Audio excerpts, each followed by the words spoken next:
예수님께서 3년 동안 이 땅에서 공생애를 보내시는 동안에 예수님의 최고의 관심은 이 땅에 하나님의 나라를 건설할 일꾼을, 사람을 부르시는 것이었습니다.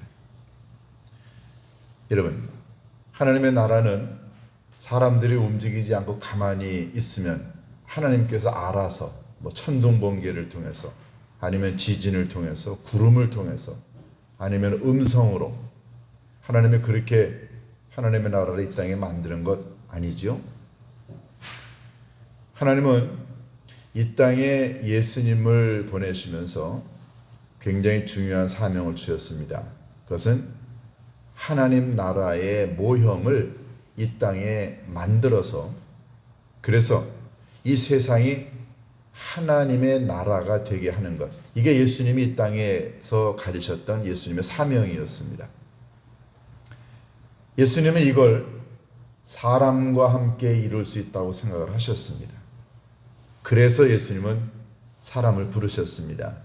그게 바로 제자들이었죠. 예수님이 제자들을 부르시고 선택하시고 그들과 함께 먹고 자고 동거하시고 그들을 끊임없이 말씀으로 훈련시키시고 그리고 예수님께서 부활하시고 승천하시면서 굉장히 중요한 사역을 제자들에게 위임하신 이 모든 목적은 뭔가요? 그건 딱 하나입니다. 그것은 바로 이 땅에 그들을 통해서 하나님의 나라를 건설하는 그들 자신이 이 세상에 있는 사람들을 낚아서 세상에 있는 사람들을 얻어서 그래서 그 사람들과 함께 하나님의 나라를 건설하라. 이게 예수님의 목적이었습니다. 예수님은 그래서 사람을 부르셨습니다. 이걸 조금 더 간단한 말로 표현하면은 예수님의 진정한 목적은 이 세상에서 사람을 낚는 어부를 만드는 게 이게 예수님의 목적이었습니다. 이게 예수님이 하신 일을 한마디로 요약한 것입니다. 사람을 낚는 어부를 만드는 것. 자, 여러분과 제가 어부 아닌가요?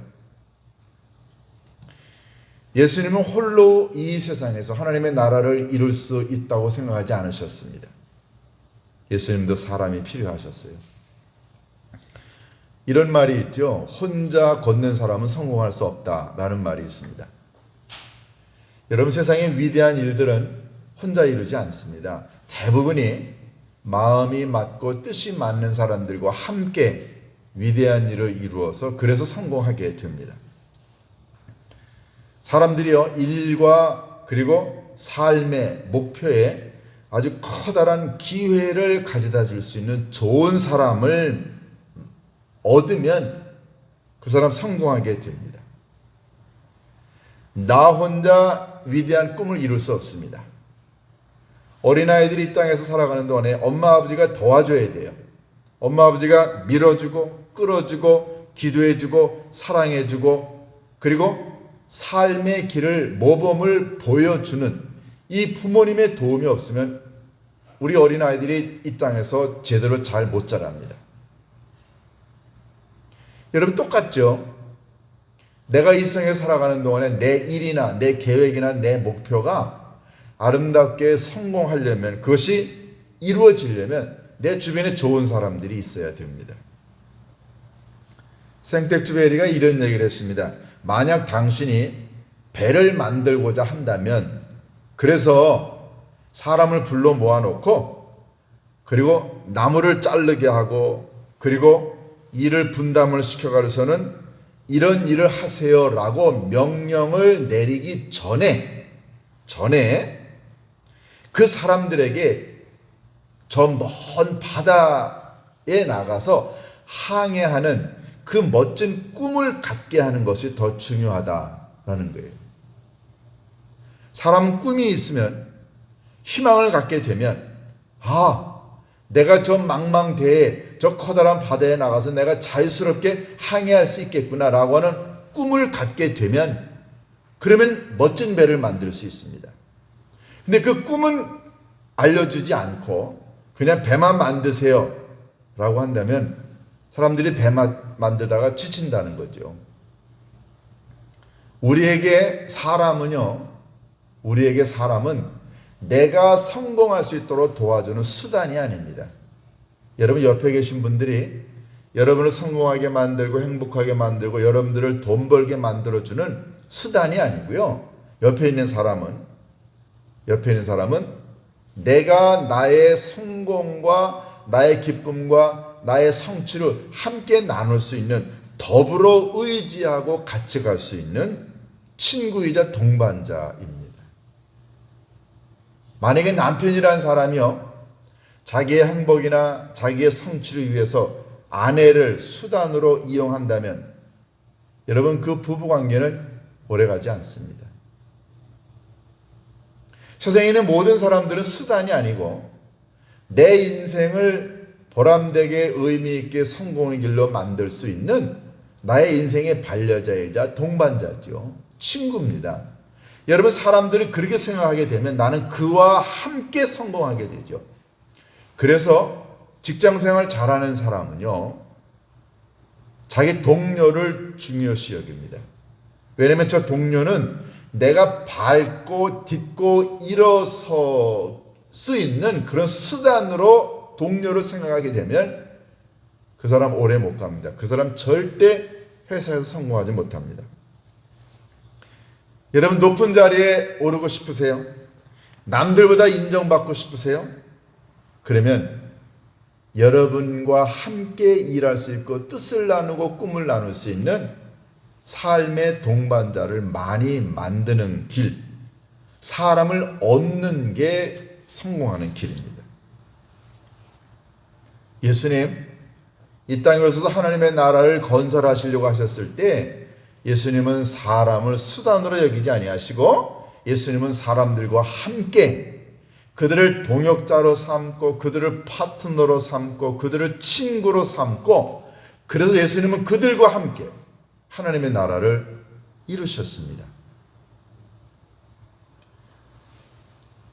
일본 사람이 쓴 그 유명한 책이 한 가지 있죠. 30살의 일어서기인가 그런 책을 제가 오래전에 잠깐 읽은 적이 있어요. 이 사람이 그 일본의 그 담배 공사 여기에 취직한 사람인데 아주 시골에 그 지사의 발령을 받았습니다. 근데 일반적으로 이 시골 이 지사의 발령을 받게 되면 그냥 평생을 거기서 직장생활 하다가 은퇴를 해야 될 정도로 그렇게 좌천된 거나 다름이 없어요.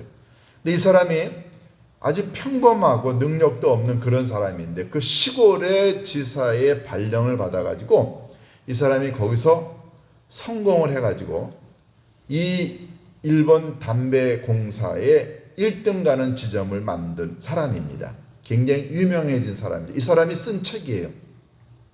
근데 이 사람이 이런 얘기를 했습니다. 자기가 이렇게 성공한 가장 완벽한 비결은 뭐였냐면 주변에 있는 내 동료들을 소중히 여겼다는 거예요. 그들은 내 경쟁 상대자가 아니고 나를 성공하게 만드는 수단이 아니고 내가 밟고 일어서야 될 이런 내 적이 아니고 아군이라는 거죠. 내 동료예요. 그 사람들이 도움이 없으면 나는 성공할 수 없다는 것. 그래서 그들을 소중히 여겼답니다. 그들을 잘해주고 그들을 위로해주고 그들의 힘들고 어려운 것들을 함께 나누고 그들을 독려하고, 그리고 자기가 맡고 있는 그 지방의 그 시골의 그 모든 고객들을 나를 돈 벌어다 주는 수단으로 여기지 않고 그들을 섬기고 사랑하고 존중했답니다. 이러기를 몇십 년, 결국 이 사람이 전국에서 제일 가는 지점으로 만들고 승승장구했죠. 지점장도 되고. 이 사람의 논리는 그거였습니다. 이 세상에서 내가 성공하려면 좋은 사람을 만나야 된다는 거죠. 근데 그 좋은 사람은 자연스럽게 내게 오는 게 아니고 내가 만들어야 된다는 겁니다. 그래서 내 주변에 있는 많은 사람들을 내가 성심껏 진실되게 대하고 좋은 파트너가 동업자가 되려고 하면 그들도 내게 그런 존재가 돼서 결국은 내가 성공할 수 있다는 거죠. 여러분, 이런 원리가 여러분과 저의 영혼의 삶에도 그대로 적용이 됩니다. 예수님이 이런 얘기를 하셨어요. 믿음의 삶은, 이 세상은 전쟁터라는 거죠. 우리는 영적 전쟁을 하고 있습니다. 그러면 전쟁은 반드시 적군이 있어요. 그 여러분과 저의 영적인 전쟁의 적군은 누군가요? 그 사탄입니다. 마귀가 우리에게 있어서 적이에요. 전쟁에는 적군이 있다고 한다면 반드시 아군도 있는 법입니다. 내가 적과 싸워서 이기려고 하는 것 중요하지만, 그런데 더 중요한 건 아군과 내가 잘 지내야 돼요. 내 동료들과 함께, 나의 믿음의 사람들과 함께, 이웃들과 함께 잘 지낼 때, 즉 아군이 하나가 될 때 적과 싸워서 이길 수 있는 거예요. 믿음의 동역자들과는 올바른 관계를 맺지 못하고 주변에 있는 사람들을 소중하게 여기지 않으면서 내가 적과 싸울 수 있다고요? 이게 불가능한 겁니다. 저는 세상의 일반 직장 생활을 해보지 않았지만 이 같은 원리가 직장에서도 그대로 적용이 됩니다. 예를 들어 볼까요? 어떤 한 회사원이 있는데 이 회사원이 자기 동료를 바라봅니다. 근데 이 동료는 자기와 함께 입사를 했어요. 근데 이 동료들 가운데 누군가가 진급을 할 거 아니에요. 나도 진급하고 싶어요. 그러면 어떻게 합니까? 세상적인 방법을 쓰게 되면 자기 동료들을 밟고 일어서야 돼요. 그럼 동료에 대해서 나쁜 말을 해야 됩니다. 동료의 실적을 깎아내려야 돼요. 동료보다 내가 더 잘 보여야 됩니다. 그러냐는 동료가 적이 된 거예요. 밟고 일어서야 되고 내가 싸워서 이겨야 될 존재라고 생각한다고 한다면 동료와 좋게 지낼 수가 없습니다. 음해하거나 거짓말을 하거나 비판하거나 무시하거나 하겠죠. 아니면 상사 직원도 마찬가지입니다. 이 모든 사람들을 적으로 생각하게 되면, 그래서 내가 밟고 일어서야 될 대상이라고 생각하게 되면, 그러면 그 안에서 싸움이 일어나죠. 여러분, 절대 그런 사람 성공 못합니다.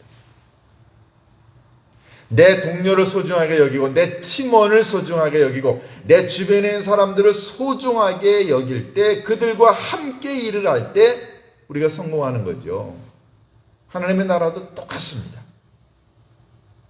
여러분과 제가 우리 옆에 있는 교우들, 장로님, 권사님, 집사님, 우리 성도님 한 분 한 분을 소중하게 여기고 그들과 함께 하나님의 나라를 건설할 수 있다고 하는 믿음을 가질 때 우리는 믿음의 성공을 보장받을 수 있습니다. 예수님은 그걸 아셨어요. 그래서 예수님은 사람을 필요로 하셨고 그들을 소중하게 여기셨습니다. 왜냐하면 그들이 없으면 하나님의 나라를 이룰 수 없다는 걸 예수님 너무너무 잘 아셨기 때문에 그렇습니다. 그래서 예수님은 제일 처음으로 사람을 부르셨는데 그 사람들이 누군가요? 어부였습니다. 예수님의 12제자 가운데 7명 정도가 어부입니다. 어부에게 있어서 물고기와 그물은 아주 중요하죠. 자, 그럼 먼저 예수님이 왜 그러면 어부를 주로 예수님의 제자로 부르셨는가? 우리가 한번 그냥 상식적으로 한번 생각해 보면 어떨까요? 당시에 많은 종류의 사람들이 있었습니다. 잘난 사람, 많이 배운 사람, 율법적으로 똑똑한 사람, 굉장한 사람들이 많이 있었지만 예수님이 이 어부를 부르신 이유가 몇 가지 있어요. 첫 번째, 예수님은 이 세상에 있는 사람들을 모으기를 원하셨습니다. 예수님은 이 세상에 있는 사람들을 뭐라 그럴까요? 하나님의 나라로 모으기를 원하셨어요. 근데 이런 이미지를 가지고 있었던 제일 중요한 사람들이 누구냐면 비슷한 사람들이 물고기를 모으는 어부들이었습니다. 그러니까 어부들은 그물을 던져서 그래서 물고기를 낚죠. 하나님의 나라는 복음을 세상에 있는 사람들한테 던져서 그래서 세상에 있는 사람들을 하나님의 나라로 교회로 모으는 게 이게 예수님의 사명이었습니다. 그러니까 예수님이 갖고 계셨던 이 천국의 개념, 즉 복음을 누군가가 던져서 복음을 듣고 하나님의 나라로 사람들을 부르는 이 이미지와 가장 비슷한 사람들이 어부였다는 거죠. 두 번째, 어부는요, 그때 당시에 굉장히 위험한 직업이었습니다. 여러분, 갈릴리 호수가 바다처럼 굉장히 큰 호수입니다. 풍랑도 일어요. 어부는 힘도 있어야 되지만 굉장히 위험한 일입니다. 그러니까는 예수님은 어떻게 생각하셨냐면은 이 세상에 복음을 들고 세상에 나가서 복음을 던지는 사람들은 굉장히 강인한 정신을 가지고 있어야 돼요. 위험을 감수해야 됩니다. 실제로 예수님 돌아가시고 난 다음에 베드로 사도가 나중에 로마에서 참수형을 당하죠. 여러분, 복음 증언하다가 많은 사람들이 초창기에 박해를 받고 그리고 살해되기도 했습니다. 이런 위험을 감수할 줄 아는, 그러니까 이 뭐라 그럴까요? 심성 자체가 굉장히 용기가 있고 담대한 사람이어야 된다는 거죠. 어부가 그런 사람이었습니다. 예수님 그래서 어부를 선택하셨죠. 세 번째, 예수님은 어부를 선택하신 이유는요, 어부는요 기다릴 줄 아는 사람입니다. 여러분 혹시 낚시 가보셨어요? 낚시대를 들이자마자 바로 고기가 걸려오나요? 1시간에도 안 걸려와요. 에이, 가야겠다. 기다리지 못하는 사람은, 인내심이 없는 사람은 물고기 한 마리도 못 잡습니다. 어부는 인내할 줄 알고 기다릴 줄 아는 마음을 가진 사람이어야 돼요. 여러분, 복음을 증언했는데 저 사람은 왜 복음 듣고 안 돌아와? 저 사람은 아닌가 보다. 다른 데 가야지. 그 사람은 절대로 아무도 전도하지 못합니다. 한 사람의 전도를 위해서 5년이, 10년이, 20년이 걸릴 수 있어요. 끈기를 가지고 인내하고 기다릴 줄 아는 마음을 가진 사람. 여러분, 낚시하는 사람이, 어부가 그런 사람이 고기 잡습니다. 하지만 네 번째, 어부는요 모든 게 자기의 뜻대로 되지 않는다는 걸 잘 압니다.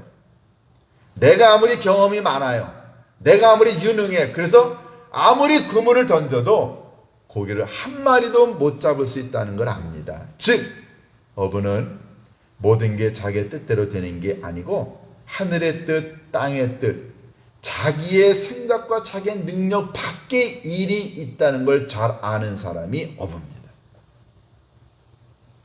어제 저녁에 집에 가가지고서는 무슨 TV를 잠깐 보는데 어느 그 젊은 그 어부의 이야기인데요.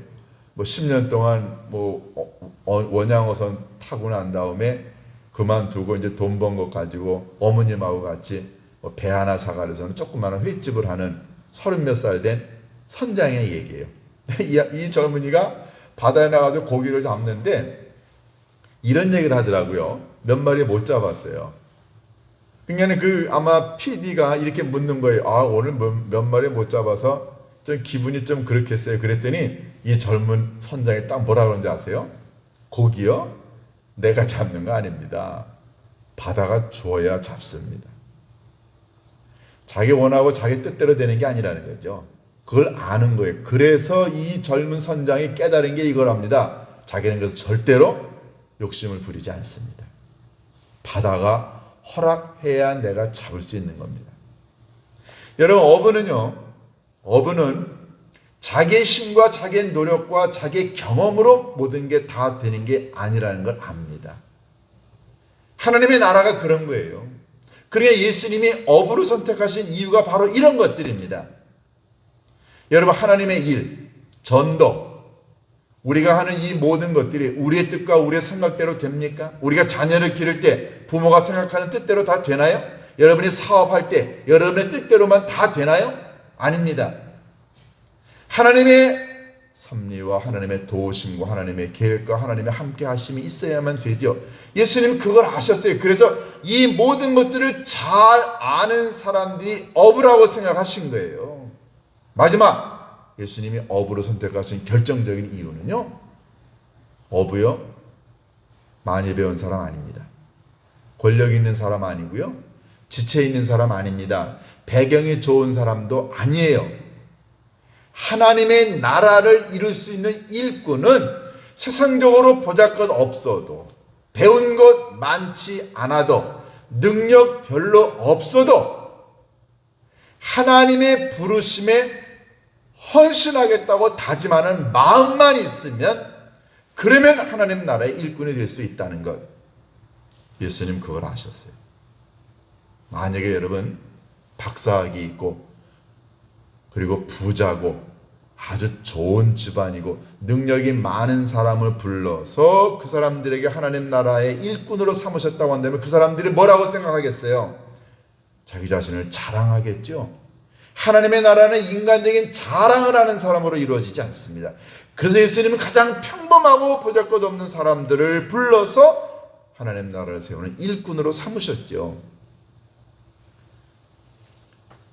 여러분, 예수님이 이런 의도를 가지고 이제 어부를 불러 하나님 나라의 일꾼으로 삼으셨는데, 어부에게 있어서 물고기는 생존 그 자체입니다. 그물은요, 그 생존을 이루기 위한 수단이에요. 아무리 물고기가 많아도 어부가 그물이 없으면 아무것도 못합니다. 그런데 그물은 좋아도 물고기가 없으면 못 잡는 거예요. 그러니까 물고기와 그물은 동전의 양면과도 같은 거죠. 굉장히 중요한 거죠. 어부에게 있어서 물고기는 삶 자체고 생명 자체입니다. 아주 중요하죠. 여러분, 똑같은 원리가 적용이 됩니다. 여러분과 저는요, 무엇인가를 낚는 우리는 인생의 어부입니다. 예를 들어서 어떤 학생이 있다고 쳐보세요. 열심히 공부합니다. 그에게 있어서 그 학업은, 그 공부 자체는 그에게 있어서는 물고기와도 같은 거예요. 왜냐하면 그 학생의 존재 이유는 학업이잖아요. 어부에게 있어서 존재 이유를 확실하게 해주는 것은 물고기이듯이요. 어떤 사람은 세상의 쾌락과 세상의 행복이 물고기 자체인 사람도 있습니다. 어떤 사람은 권력을 잡으려고, 어떤 사람은 명예를 얻으려고, 어떤 사람은 돈이 그 사람에게 있어서 물고기 있을 수 있습니다. 이 말은 여러분과 저는, 우리 모두는 다 우리가 잡고자 하는 물고기가 있다는 거죠. 그런데 예수님은 이 물고기를 잡는 어부들을 불러 뭐라고 그러냐면은, 더 이상 먹고 사는 문제를 해결하기 위한 물질의 어부 일을 그만두고 사람을 낚는 어부가 되라고 말씀하세요. 이게 이 본문의 키포인트입니다. 어부를 불러다가, 즉 물고기와 그물로 생계와 삶을 유지하는 이 사람을 불러 이제는 물고기를 잡지 말고 사람을 낚는 어부가 되라. 왜 예수님은 그들을 불러 사람을 낚는 어부가 되게 하라고 하셨을까요? 여기 아주 중요한 가르침이 있습니다. 첫 번째는요, 여러분, 대부분의 사람들은 먹고 사는 물고기를 잡는 일에만 관심을 갖습니다. 육체의 필요를 위해서만 살아가는 사람들이 있어요. 제가 이렇게 전도를 하러 다니다가 보거나, 아니면은 어떤 경우에는 성도님들 가운데서도 이렇게 대화를 하게 되면은 처음부터 끝까지 돈 얘기만 하는 사람이 있어요. 참 이게 대하기가 어렵습니다. 뭐 이번에 얼마를 벌었는데, 뭐 세금으로 얼마를 냈고, 뭐 얼마를 벌어서 어디에다가 투자를 했고, 어떻게 하면 돈을 많이 벌 수 있고, 목사와 이야기하는데 처음부터 끝까지 대화의 주제가 돈인 사람이 있어요. 그 사람의 머릿속에는요, 오로지 돈밖에 없습니다. 물질밖에 없는 사람들이 있어요. 이 사람은 평생을 살면서 돈을 낚는 어부죠. 그 사람에게 있어서 물고기는 돈입니다. 그 사람에게 있어서 물고기는 세상의 물질이라고요. 예수님이 여러분과 저를 불러서 사람을 낚는 어부가 되게 하리라라고 말씀하셨을 때, 여러분과 저에게 돈만 낚는, 물질만 낚는 그런 인생을 살아가지 말라는 뜻이 있죠. 우리요, 돈이 있어야 삽니다. 물질이 있어야 살아요. 맞습니다. 그런데 돈 맨날 돈만 이야기하는 사람은 하나님의 나라를 이룰 수 있는 일꾼이 될 수 없다는 거죠. 먹고 사는 거요? 아버지 하나님이 책임져 주십니다. 여러분이 열심히 일해서 돈을 벌고 그리고 물질을 모았다고 생각하지만 그거 누가 준 건가요? 하나님이 주신 것 아닌가요? 뭘 먹을까, 뭘 입을까 생각하지 말라. 이 모든 것들은 다 이방인들이 하는 거다. 하늘을 나는, 공중을 나는 새를 봐라. 하나님이 다 먹이시고 입히시지 않았나요? 저도 우리 아이들을 공부시키고 할 때 늘 그런 얘기 합니다. 엄마 아버지가 세상적으로 가진 건 많지 않지만 너희들이 공부하는 데 필요한 모든 것들은 하나님이 공급하셨다. 그렇지 않나요? 여러분이 여기까지 오면서 필요했던 모든 물질은 누가 줬나요? 여러분을 통해서 하나님이 주신 것 아닌가요? 그런데 어떤 사람은 매일매일 돈, 물질만 낚는, 물질을 낚는 어부인 인생을 살아가다가 죽는 사람들이 있습니다. 예수님은 여러분과 저에게 말씀하십니다. 사람을 낚는 어부가 되라. 그 말은 물질만 낚는 어부가 되지 말라는 거죠. 두 번째, 사람을 낚는 어부가 되라고 하는 말의 두 번째 의미는요, 세상을 사는 재미에만, 쾌락에만, 세상의 행복만을 낚으려고 하는 그런 사람이 되지 말라는 거예요. 어떤 사람은 살면서요, 매일매일 쾌락, 즐거움, 재미, 행복, 성공만을 추구하는 사람들이 있습니다. 여러분, 사람이 살면서 행복해져야 되죠. 그거 당연한 겁니다. 쾌락도 있어야 돼요. 인생의 재미도 있어야 되죠. 행복도 있어야 됩니다. 여행도 중요합니다. 그러나 인생의 쾌락과 행복과 재미와 이런 것들로만 인생이 이루어진다고 한다면 그는 재미를 위해서만 이 땅에 와서 살아가는 존재 아닌가요? 세 번째, 예수님이 사람을 낚는 어부가 되라고 하셨을 때의 의미는 권력이나 명예나 꿈만 쫓으면서 살아가는 인생이 되지 말라는 거예요. 권력 좋죠. 며칠 전에 우리나라 뭐 이렇게 그 연봉 순서 뭐 1위부터 이렇게 쭉 나온 그 표를 제가 본 적이 있어요. 표를 1위가 CEO예요. 근데 우리나라에서 연봉 순위 2위가 누군지 아세요? 연봉 순위 2위가 국회의원입니다. 국회의원. 연봉이 두 번째인데요. 그런데 연봉만 두 번째가 아니고 국회의원에게는, 정치인에게는 뭐가 있나요? 권력이라는 게 있습니다. 권력과 돈이 따라오는 거예요. 그러니까 사람들이 정치하려고 하는 겁니다. 이게 평생을 정치하는 사람, 권력을 가지려고 하는 사람, 어떤 사람은 명예를 추구하는 사람. 여러분 보세요. 첫 번째 사람은 물질, 두 번째 사람은 쾌락, 세 번째 사람은 명예나 권력. 평생을 이것만 낚으려고 하다가 인생 살다가 죽는 사람들이 한둘인가요? 그런데 예수님 뭐라고 말씀하십니까? 너희는 사람을 낚는 어부가 되라. 그러면 사람을 낚는 어부는 도대체 누군가요? 뭐하는 사람이 사람을 낚는 어부입니까? 제가 모두에 이런 말씀을 드렸습니다. 사람은 살면서 사람을 얻으면 성공한다고 얘기했어요. 사람을 낚는 어부라고 하는 것은 사람을 얻는 거예요. 그런데 사람을 얻는다는 말은 예수님의 표현대로 한다고 한다면 이 사람을 얻어서, 이 사람을 내 사람으로 얻어서 하나님의 사람으로 만드는 거예요. 사람을 낚는다라고 하는 말은 뭐냐면 그 사람에게 복음의 그물을 던지라는 거죠. 복음을 그들에게 던져줘서 그들이 복음을 받고 그들의 마음속에 복음에 사로잡힌 인생을 살아가도록 우리가 그들을 만들 때 우리는 그 사람을 복음으로 낚았다고 이야기할 수 있습니다. 여러분, 돈만 알던 사람, 세상의 쾌락이나 재미만 알던 사람, 권력과 명예만 추구하던 사람에게 복음이 들어가게 되면 어떻게 되나요?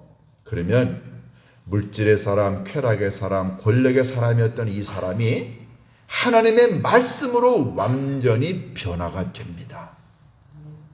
복음을 던질 수 있는 사람. 두 번째는요, 삶으로 다른 사람들을 변화시킬 수 있는 사람. 여러분과 제가 말을 잘 못해서, 전도를 잘 못해서 복음을 못 던질 수 있죠. 그러나 우리가 우리의 삶을 다른 사람들에게 보여줄 수는 있지 않나요? 그게 바로 복음으로 사람을 낚는 사람이에요. 여러분 보세요. 예수님이 선택하신 12명 중에 7명이 어부였습니다. 어부요? 많이 배운 사람 아닙니다. 학자도 아니에요. 능력 있는 사람도 아닙니다. 제사장 그룹도 아닙니다. 서기관도 아니에요. 당대에 그냥 가장 평범하게, 아니 평범한 것보다도 더 밑에 있는 사람들입니다. 그런데 예수님이 그들을 하나님 나라의 일꾼 어부로 삼으신 이유가 뭔가요? 그들은 말로는 다른 사람들에게 복음을 전하지 못해도, 다른 사람들을 가르치지는 못해도 그들은 삶으로 복음의 내용을 전달할 수 있었습니다. 여러분과 제가 말로는 잘 못할 수 있어도 우리들의 따뜻한 마음과 우리들의 깨끗한 성결한 우리들의 경건한 삶으로 다른 사람들을 변화시킬 수 있습니다. 그 사람이 바로 복음으로 사람을 낚는 사람이죠. 여러분, 말씀을 정리할게요. 여러분과 제가 이 땅에 살아가는 동안에 하나님의 나라를 이루도록 여러분과 제가 부름을 받았습니다. 우리요, 예수님의 12제자 가운데 7명인 어부들보다도 더 가진 것 없고 부족한 많은 사람들입니다. 그런데 예수님의 제자들은, 이 어부들은 자기네들의 눈으로 바라보면은 우리는 아무것도 할 수 없다는 걸 알았어요. 아니, 그들이 많이 배웠나요? 권력이 있나요? 세상적인 지위가 있나요? 그런 거 아무것도 없습니다. 그런데 어떻게 이 세상을 변화시키는 하나님 나라의 일꾼이 될 수 있냐고요. 윌리엄 바클레이 목사님이 이런 얘기를 했습니다. 만약에 제자들이 자기네들의 눈으로 자기네들을 바라봤으면 그들은 예수님을 따르는 제자가 될 수 없었다는 거죠. 그런데 그들은 자기네들을 누구의 눈으로 바라봤냐면 예수님의 눈으로 바라봤다는 거예요. 여러분과 제가 우리들 자신의 눈으로 나를 바라보게 되면 우리는 못해요.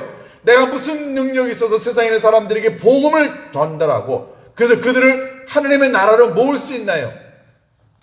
그런데 예수님이 그런 보잘것없는 어부들을 불러 하나님 나라의 일꾼으로 삼으셨듯이 오늘 예수님이 여러분과 저를, 우리를 부르고 있습니다.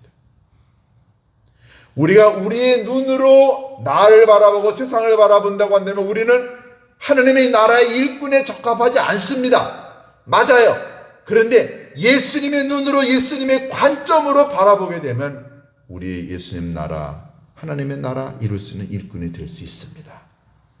예수님이 오늘 여러분과 저를 그래서 부르고 있습니다. 우리 부족한 사람들이지만 예수님이 함께 하시고 예수님의 눈으로, 예수님의 관점으로 세상을 바라보게 되면 우리는 얼마든지 위대한 하나님의 일꾼이 될 수 있습니다. 여러분은 무엇을 낚는 사람들인가요?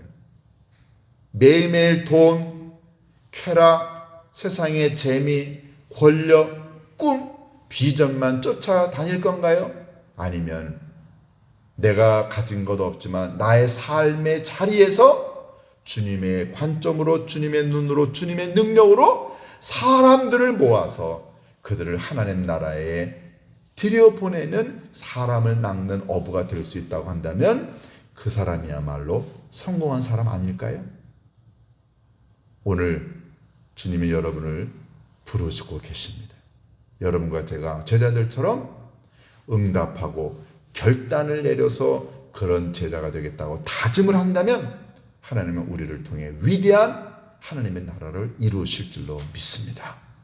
이 모든 일에 여러분과 제가 함께 동참할 수 있기를 주님의 이름으로 축원합니다. 기도하십니다. 고마우신 아버지 하나님,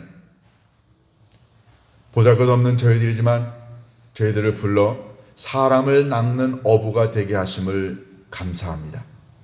아버지 하나님, 우리는 세상적으로 가진 것, 배운 것, 배경 좋지 않아 세상적인 방법으로 사람을 낚을 수 없으나 주님의 능력, 주님의 관점, 그리고 주님의 손길로 우리들을 변화시키사 그래서 주님의 힘으로 세상에 있는 사람들을 하나님의 나라로 불러 모을 수 있는 사람을 낚는 어부가 되게 인도하여 주옵소서. 사람을 얻는 일이 가장 위대한 일임을 믿습니다. 이 모든 일에 하나님 우리 모두를 사용하여 주옵소서. 예수님의 이름으로 기도하옵나이다. 아멘. 찬송 329장 1절과 4절을 부르시면서 준비하신 예물을 드리십니다.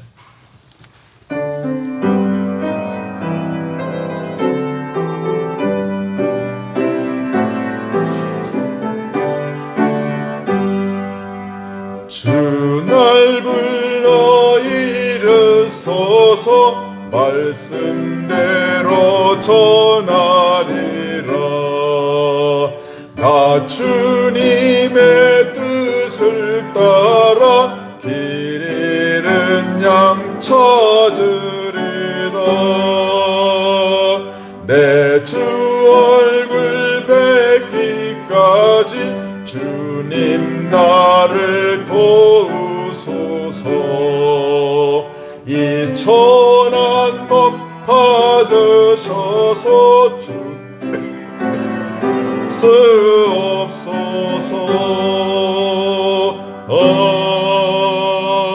아멘.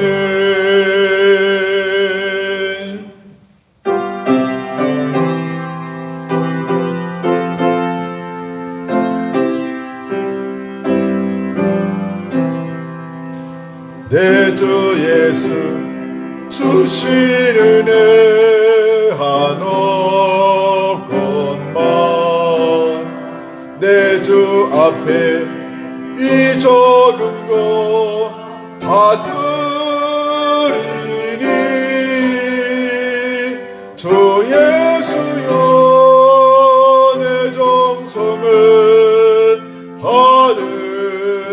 받으소서. 고마우신 아버지 하나님, 지난 1월 달에도 하나님 은혜 가운데 함께 하셔서 승리할 수 있었음을 감사합니다. 2월 첫째 주일을 맞아 또다시 아버지 하나님 저희들을 주의 전으로 불러주시고 이 달도 아버지 하나님과 함께 시작하게 하심을 감사합니다.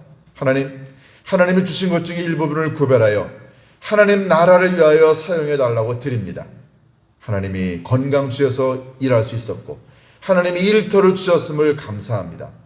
아버지 하나님, 이 코로나 위중한 가운데서도 저희들을 지키시고 인도하셨음을 감사합니다. 하나님, 아버지 하나님이 주신 것 중에 일부분을 구별하여 다시 드리오니 힘들고 고난당하고 어려워하고 그리고 선교 사역에 애쓰는 모든 귀한 분들을 위하여 아름다운 사역에 이 예물이 사용되어 줄 수 있도록 주님 축복하여 주옵소서. 바친 이들의 손길을 하나님이 기억해 주시고 저들이 꾸어주고 나눠주고 흩으며 살아갈 수 있도록 마음의 여유와 그리고 양손의 풍요로움으로 축복하여 주옵소서. 예수님의 이름으로 기도하옵나이다. 아멘.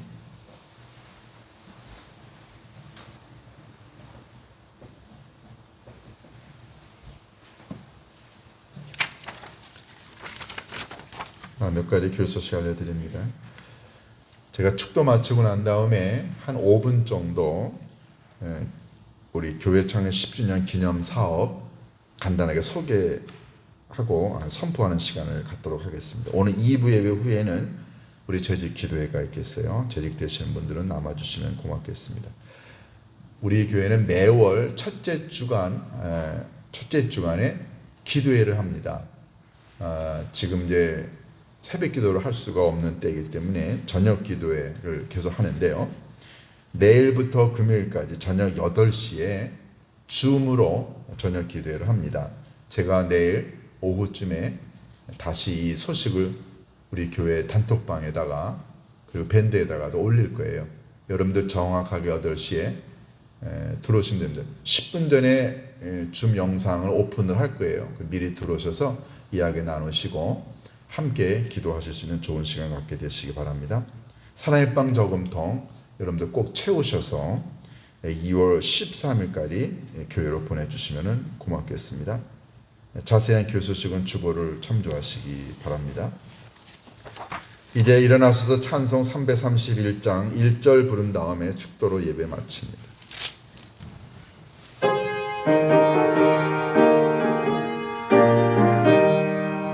영광을 받으신 만유의 주여 우리가 명령을 따르리다.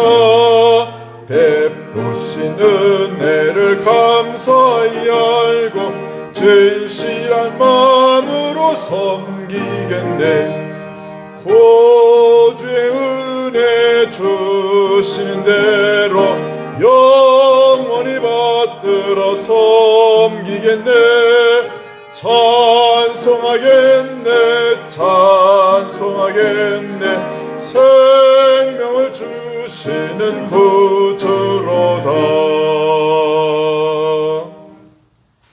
이제는 부족하기 짝이 없는 저희들을 불러 하나님 나라의 일꾼으로 함께 동역하자고 불러주신 우리 주 예수 그리스도의 은혜와 아버지 하나님의 그 측량할 길 없는 사랑하심과 성령님의 위로하심과 교제하심과 함께 하심이 오늘 말씀을 듣고 나 같은 사람도 이 땅에 하나님의 나라 건설을 위하여 사람을 낚는 어부가 될 수 있다는 꿈을 갖고 희망을 갖고 세상으로 나가는 주의 백성들, 저들의 가정과 일터와 하나님이 세우신 아름다운 재단과 코로나 때문에 고통당하는 모든 환우들과 방역진들과 의료진들과 정부 관계자들 머리머리 위에 이제로부터 영원토록 함께 하시기를 간절히 축원하옵나이다. 아멘.